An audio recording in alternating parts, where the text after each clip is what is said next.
Dengan keadaan saat ini, gimana menurut kamu masa depan Indonesia?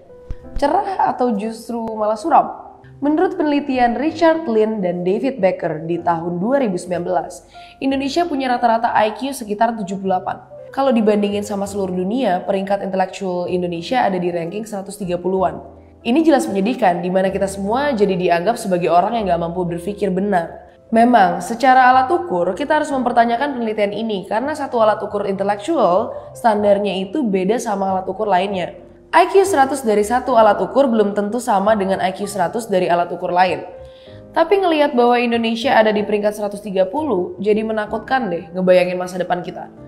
Kalau begini terus, kebanyakan dari warga kita akan jadi pekerja kasar atau pekerja yang nggak bisa ngejual kemampuan berpikirnya. Apa sih penjelasan dari ini semua?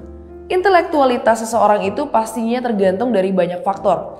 Anggap aja ada faktor gizi dan genetik. Tapi kalau udah menyangkut intelektualitas orang banyak, mostly yang bisa kita analisis pastinya pendidikan.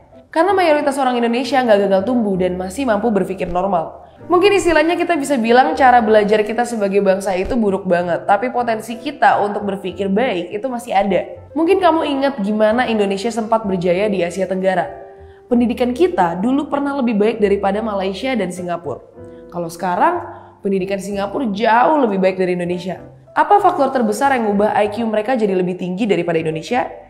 Ya, mereka ngubah pendidikan mereka. Singapura itu punya universitas-universitas terbaik di dunia. Mereka punya pengajar-pengajar SMA dan SMP terbaik. Singapura mengubah pendidikannya sesuai dengan kebutuhan dan keinginan siswa. Singapura akhirnya jadi yang terdepan di Asia Tenggara untuk ukuran IQ tertingginya. IQ itu bisa berubah dengan pendidikan yang baik. Kamu dan kita semua bisa ngerubah IQ negeri ini kalau kita tahu cara belajar yang baik. Coba lihat deh, berapa banyak orang di sekitar kita yang melek literasi. Berapa banyak buku atau media massa yang valid yang kamu dan lingkungan kamu baca. Kalau orang pintar semacam Bill Gates bisa baca 60 buku setahun, ada berapa banyak di circle kamu yang membaca 60 buku setahun? Seberapa mudah kita mengakses pendidikan?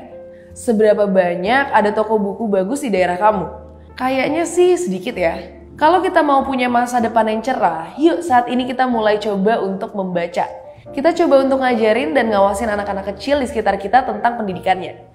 Kita mulai dari lingkungan kita. Mungkin itu cara terbaik untuk ningkatin kecerdasan bangsa. Lo, gue, dan semuanya mulai berbagi wacana. Upload konten yang baik-baik dan pastinya dengan wawasan.